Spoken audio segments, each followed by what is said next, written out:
मोदी सरकार ने वित्त वर्ष 2023 से 24 के लिए आम बजट पेश किया। तो खेल बजट की अगर हम बात करें तो उसमें 27% की बढ़ोतरी देखी गई। खेल को इस साल 3,397.32 करीब 3,398 करोड़ रुपए बजट के रूप में आवंटित किए गए। लेकिन जब आप एक 25 साल के एथलीट राहुल की कहानी सुनेंगे तो ये सब बेमानी सा लगेगा। नमस्कार, आप देख रहे हैं स्पोर्ट्स क्रेजी और हम आपके लिए लेकर आते हैं डिस्टिंक्ट स्पोर्ट्स कंटेंट। अगर आपको हमारा कंटेंट पसंद आ रहा है तो चैनल को सब्सक्राइब करना ना भूलिएगा। बढ़ते हैं रिपोर्ट की तरफ। राहुल नेशनल लेवल के लॉन्ग और मिडिल डिस्टेंस रनर हैं। वो दिल्ली की सर्द रातों में कोल्ड स्टोरेज में काम करने को मजबूर है। 3 बार के दिल्ली स्टेट मेडलिस्ट राहुल ने सिर्फ 4 साल की उम्र में अपने पिता को खो दिया था। इसके बाद वो नौकरी की चाह में दिल्ली आए और गुरुद्वारा बंगला साहिब में 8 महीने गुजारे। वो 14 साल की उम्र में पश्चिमी दिल्ली में रात 10 बजे से लेकर सुबह 6 बजे तक कोल्ड स्टोरेज से ट्रकों में दूध का पैकेट लोड करने का काम करते हैं। 2017 में अंडर 20 क्रॉस कंट्री नेशनल्स में ब्रॉन्ज जीतने वाले राहुल ने बताया कि कोल्ड स्टोरेज में काफ़ी दिक्कत होती है। ऐसा लगता है कि खुले फ्रीजर में चला जा रहा हूँ। मेरा हाथ पैर सुन्न हो जाते हैं, लेकिन मेरे पास कोई चारा नहीं है।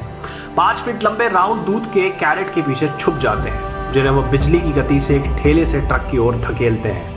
स्टोरेज से ट्रक तक पहुंचने के बीच में समय में उन्हें ठंड से थोड़ी राहत मिलती है। इस दौरान राहुल के घायल होने का काफी खतरा होता है। उसे लेकर वो कहते हैं कि यदि आप 1 सेकंड से भी अपना ध्यान हटका देते हैं तो आप मेटल कार्ड से टकरा सकते हैं। एक बार मैं फिसल गया था और भरी हुई कार्ट मेरे ऊपर गिर गई और मैं बेहोश हो गया। वो उत्तर प्रदेश के बुलंदशहर के पास शिकारपुर से अपने बड़े भाई के साथ दिल्ली आए, जो अब तक फूड एंड कंपनी में डिलीवरी एजेंट के रूप में काम करते हैं। 13 साल की उम्र तक राहुल अपने भाई के साथ रहे। इसके बाद उनके भाई ने शादी के बाद कह दिया कि वो अब उन्हें अपने साथ नहीं रख सकते। उन्होंने कहा कि मेरे भाई की शादी हो चुकी थी और मैं इसके लिए बोझ था।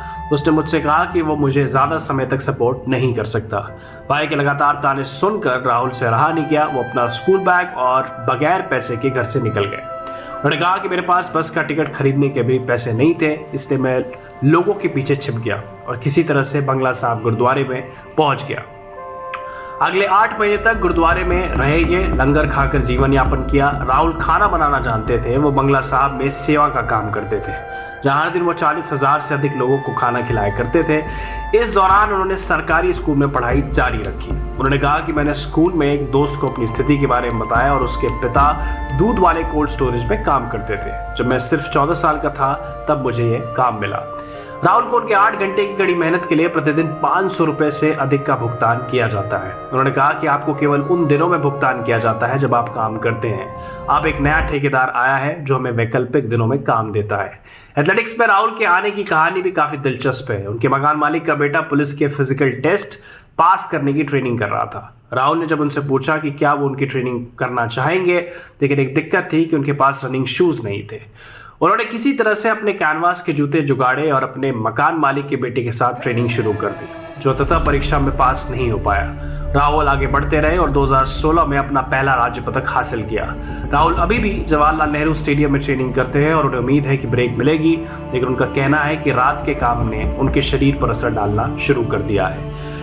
क्या लगता है आपको, क्या वाकई में स्पोर्ट्स बजट जो बढ़ रहा है वो तो अच्छा है एथलीट्स के लिए, लेकिन क्या ऐसे जो एथलीट्स हैं उनको सरकार को और किस तरीके से मदद पहुंचा सकती है?